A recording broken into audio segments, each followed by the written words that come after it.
Olá, pessoal! E hoje a gente vai falar sobre os modelos atômicos, né? A gente já falou sobre a estrutura da matéria, o que as coisas são feitas. Chegamos na conclusão de que as coisas são feitas de átomos. Mas como que é esse átomo? Qual a estrutura desse átomo, né? Como que ele é formado, né? Será que todos os átomos são iguais? Então a gente vai entrar nessa parte agora, tá? Então nós vamos falar sobre os modelos atômicos. Eu já falei para vocês, né, sobre o que são modelos.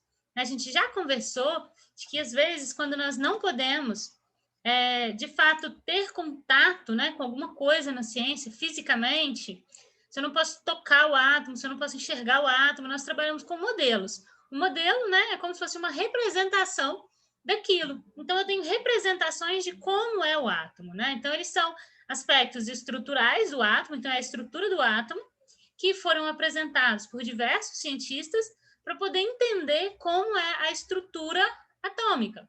Então, vários cientistas já tentaram explicar como deve ser o átomo ao longo da história. Particularmente, é uma das aulas que eu mais gosto, porque isso é muito interessante, que a gente acompanha, né, como foi o desenvolvimento da ciência ao longo dos anos.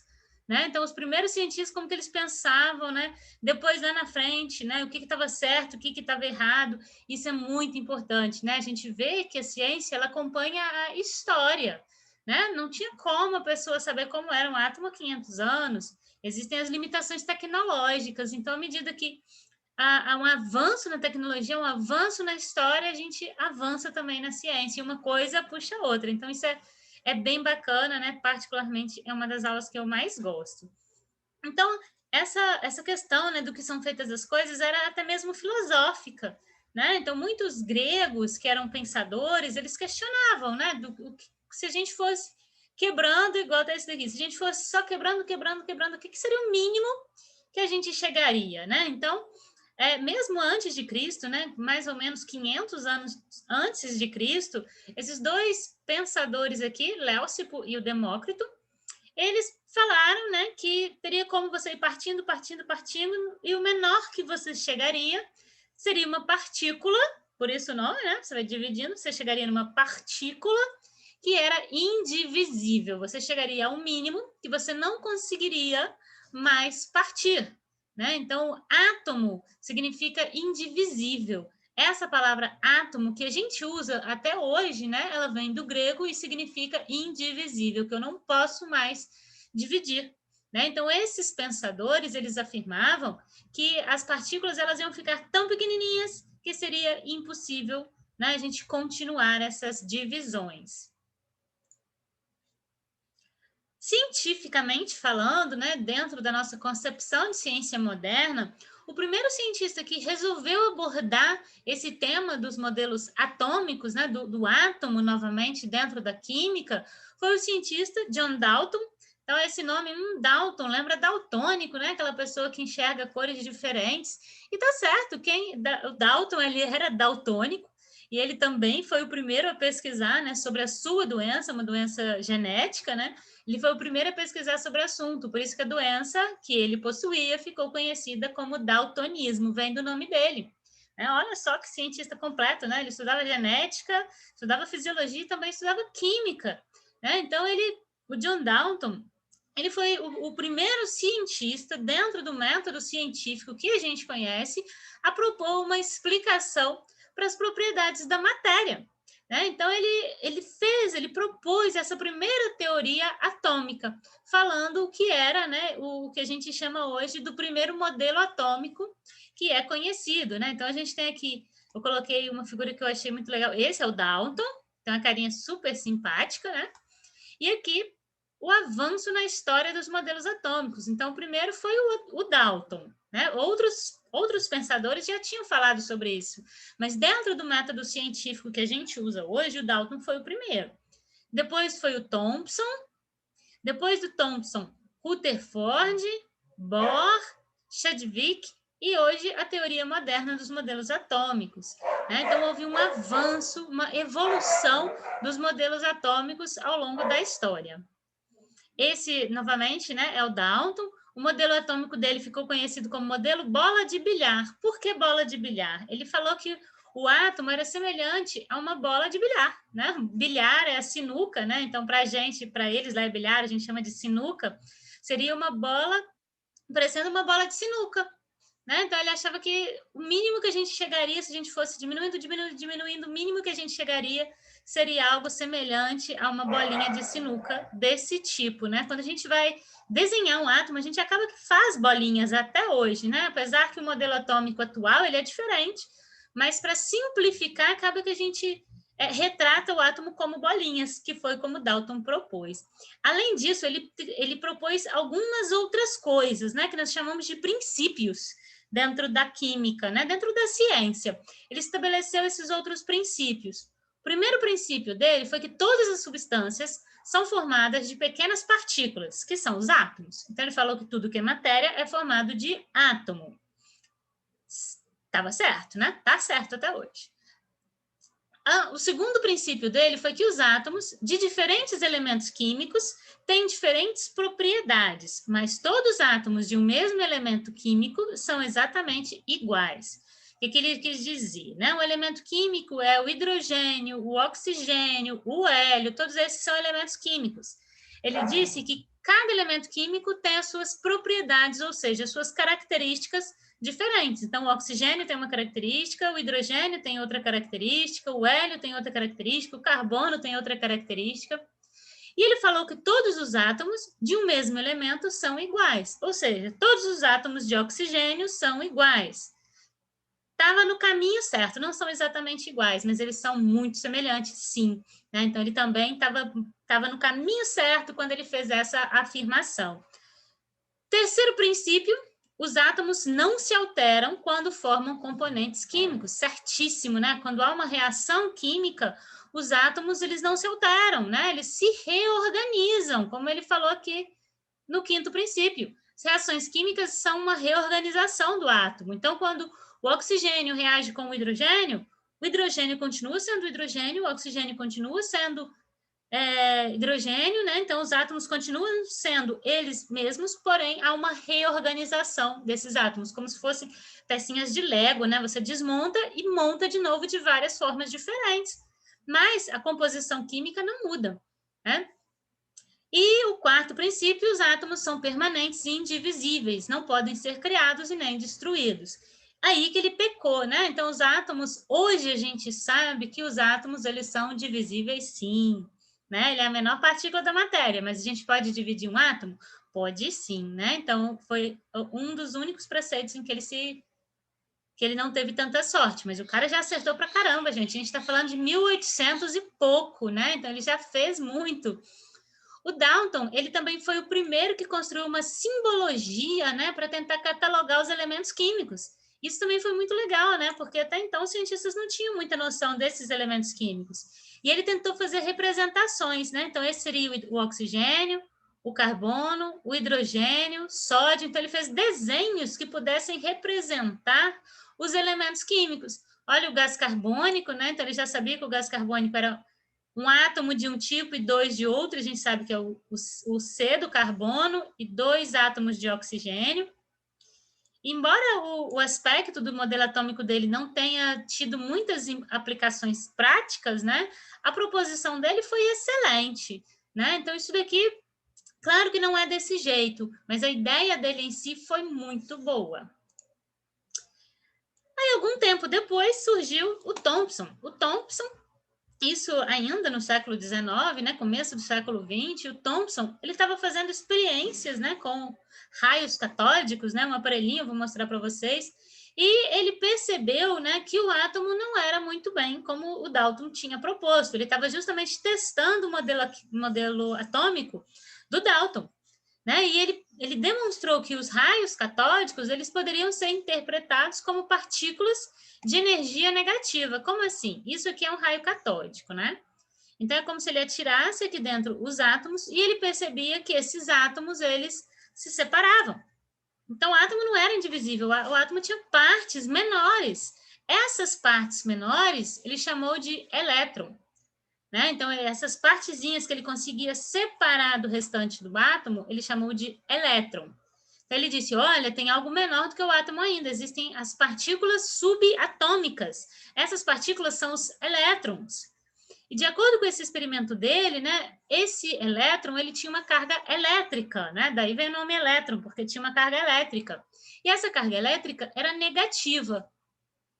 Então, ele mudou, né, a estrutura interna do átomo, né? Disse, não, é diferente, a gente precisa de um modelo novo, né? Então, esse modelo novo que ele propôs, ele dizia que os átomos eles eram constituídos de cargas positivas e negativas.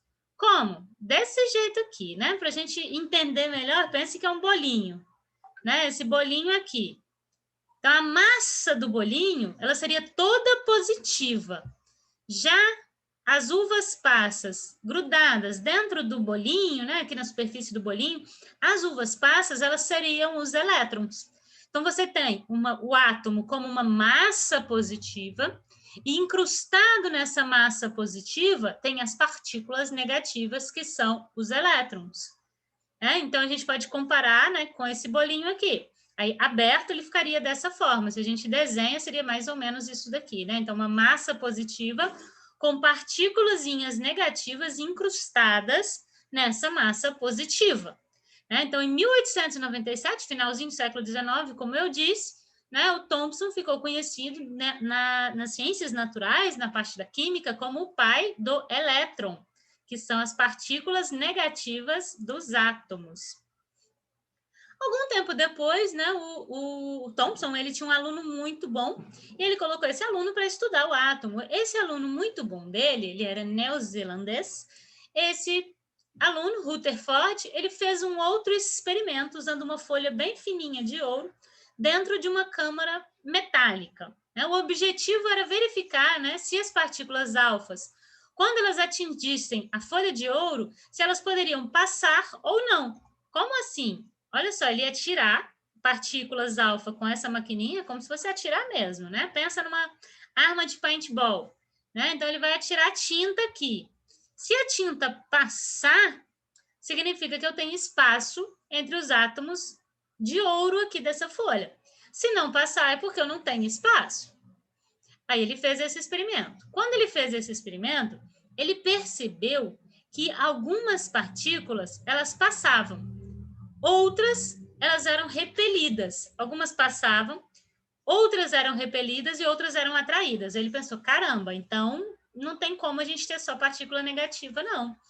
Né? Então, ele sentou e pensou, olha, eu acho que o modelo atômico ele não pode ser igual aquele modelo proposto pelo Thomson. Por quê? Se é uma bola firme, né, com os elétrons incrustados, eu não tenho espaço entre os átomos. Eles são sólidos. De acordo com a experiência que o Rutherford fez, eu tinha espaço no átomo. O átomo ele tem espaço. Né? Então, ele propôs um modelo novo.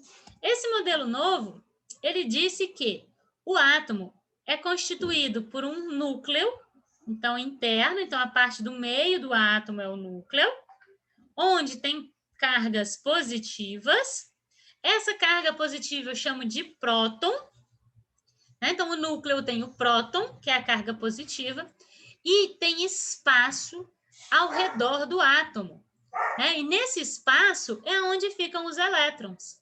Então, diferente do que o Thomson tinha falado, né, que os elétrons ficavam grudados ali na carga positiva, o Rutherford falou, não fica grudado não, tem espaço. Então, os elétrons eles ficam perto ali, girando em volta do núcleo. O núcleo é positivo e isso faz com que os elétrons não escapem, né? Porque se eu tenho uma carga positiva e uma carga negativa, a carga negativa ela é atraída pela carga positiva. Então, eles ficam ali ao redor daquele núcleo, né? Então, isso aqui lembra a ideia do sistema solar, né? Então, eu tenho aqui o Sol e os planetas não ficam girando em volta do Sol. Então, o modelo do Rutherford era de que o átomo era parecido com o sistema solar, né? Que existe um núcleo central com partículas positivas, que são os prótons, e ao redor do núcleo fica girando os elétrons, né? Esse lugar onde os elétrons ficam, ele chamou de eletrosfera. Então, o núcleo é positivo e a eletrosfera, que é o lugar onde os elétrons ficam, ela é negativa. Algum tempo depois, né, o Sedgwick, outro químico, ele percebeu que no núcleo, além dos prótons, também existem os nêutrons.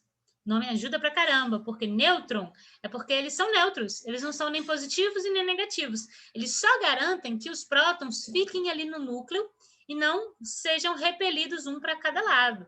Né? Então, ele garante ali que todos os prótons fiquem juntinhos dentro do núcleo.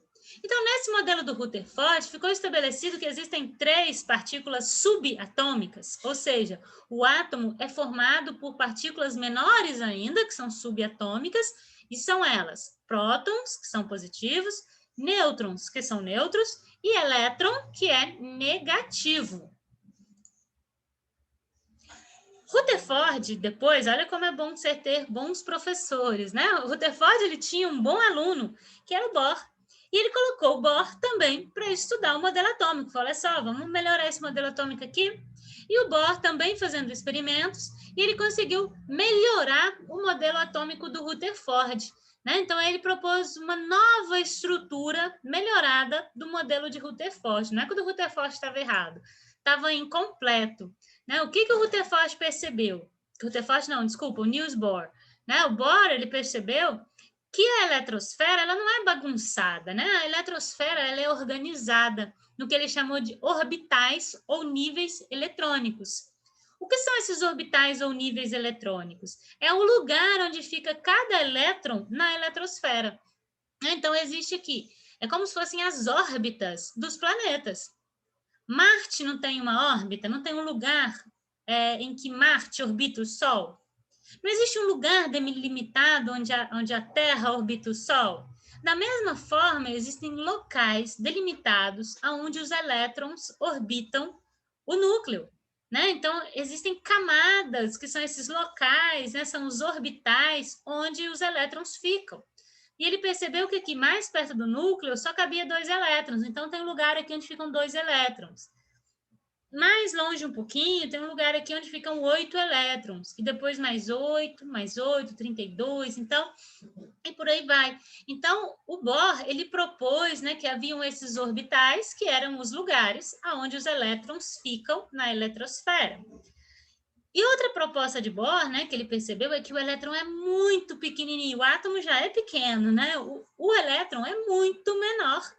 Né? O diâmetro do núcleo é cerca de 100 mil vezes menor do que o átomo, e o elétron ainda é muito menor do que isso.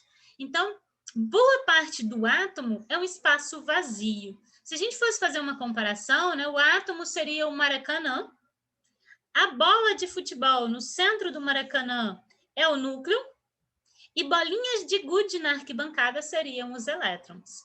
Olha que bacana. Então, um átomo, ele tem a sua maior parte, né, vazia. Né? A maior parte do átomo ela é vazia. Né? E o núcleo fica no centro e os elétrons ficam na eletrosfera. Então, recapitulando, né? Então, nós temos um modelo de Dalton, que dizia que o modelo atômico era semelhante a uma bola de bilhar, ele era indivisível. Depois nós tivemos o modelo do Thomson, que ele falou, olha, divide sim, né? É uma massa positiva com os elétrons negativos incrustados nessa massa.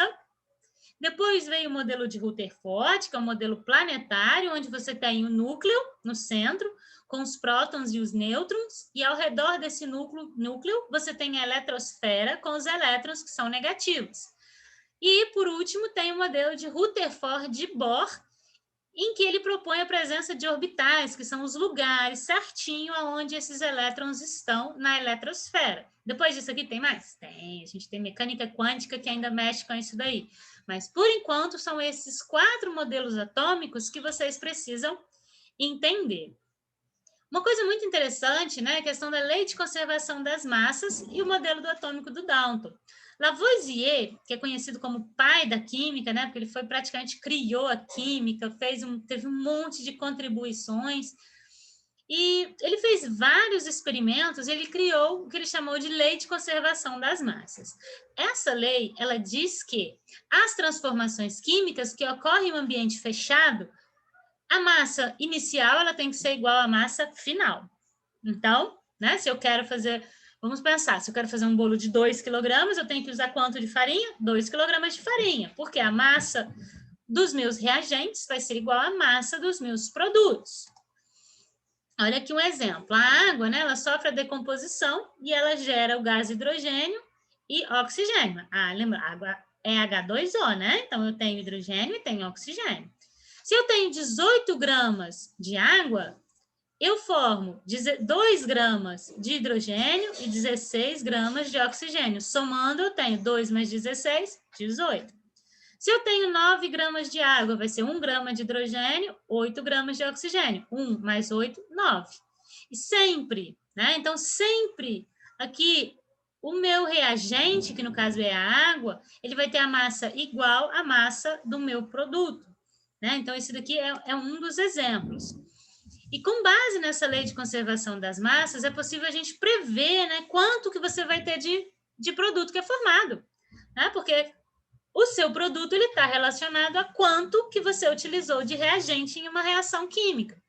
Isso é mais importante ainda na indústria, né? Porque se você quer produzir determinada substância, você precisa calcular quanto você quer e quanto você precisa, porque isso vai ser diretamente proporcional. Olha o que Dalton falou antes mesmo do Lavoisier, né? Dalton, ele falou assim, que nas transformações químicas, os átomos, eles não são nem criados e nem destruídos, mas eles se rearranjam, dando origem a novas substâncias. Ou seja, Dalton, antes do Lavoisier, ele já tinha falado sobre essa questão, né, da conservação das massas. Porque os átomos, eles não vão ser criados e nem vão ser perdidos. Então, a quantidade de átomos no início, ela sempre vai ser igual à quantidade de átomos no final, né? Então, outra proposta, né, que todos os átomos de um mesmo elemento químico apresentam a mesma massa, né? Isso ele estava no caminho certo, né? Mas isso daí a gente sabe que hoje tem uma diferençazinha, né? Mas na época ele disse que todos os átomos têm a mesma massa e por isso, se o número de átomos ele se conserva, a massa desses átomos também não vai se alterar nas transformações químicas, né? Então, se eu tenho aqui determinada massa de água nos reagentes, eu vou ter a mesma massa de água nos produtos. Então, Dalton já estava falando sobre lei de conservação das massas antes mesmo do Lavoisier, né? Então, as ideias iniciais que Dalton teve sobre a química, elas foram fundamentais, foram extremamente importantes. Outro ponto muito importante, né? Essa questão da massa dos reagentes, da massa dos produtos, isso é um dos principais legados, né, do Dalton. Isso da gente usar esferas como modelo químico, né? Embora a gente saiba que o átomo ele se parece muito mais com o modelo de Rutherford-Bohr do que com esferas, a gente usa o desenho, né, de esferas para representar, porque é mais fácil. Então, a gente simplifica por meio de esferas. Então, a gente ainda usa isso, né? Que a gente não usa esse tipo de modelo químico para fazer representações, apesar de que hoje a gente sabe que o átomo ele não é indivisível, ele é divisível. A gente pode dividir o átomo em partículas que são chamadas de partículas subatômicas, né? Então, o modelo do Dalton, apesar de ter algumas coisinhas que não estavam certas, foi um grande marco para o avanço da química no século 19. Eu coloquei aqui, né, uma indicação de um vídeo, peço que vocês assistam, esse vídeo é muito bom, tá? Tudo se transforma, história dos modelos atômicos, eu vou disponibilizar o link para vocês assistirem, tá? Então, clica nesse link aí, assiste esse vídeo que ele vai complementar a nossa aula. E é isso, né? Então, eu coloquei aqui uma tirinha para a gente finalizar, né? Que tem 2 átomos, né, de elementos químicos diferentes que estão conversando, né? E aí, Urânio, você está em um clássico dilema de sitcom. 2 encontros ao mesmo tempo? Boa sorte ao decidir com qual das duas você vai ficar, né? Aí ele, se ao menos você pudesse se dividir em 2, né? Os átomos podem se dividir? Podem, né? Poder pode. A questão é que a energia necessária para a divisão de um átomo ela é altíssima. Né? Então, o que acontece quando a gente divide divide um átomo? É isso daqui, né? Ocorre uma explosão, né? Então, a bomba atômica ela é baseada justamente na fissão de um átomo, né? Então, não é uma boa ideia, não é bom para a gente que esse átomo ele se divida. Então, é isso.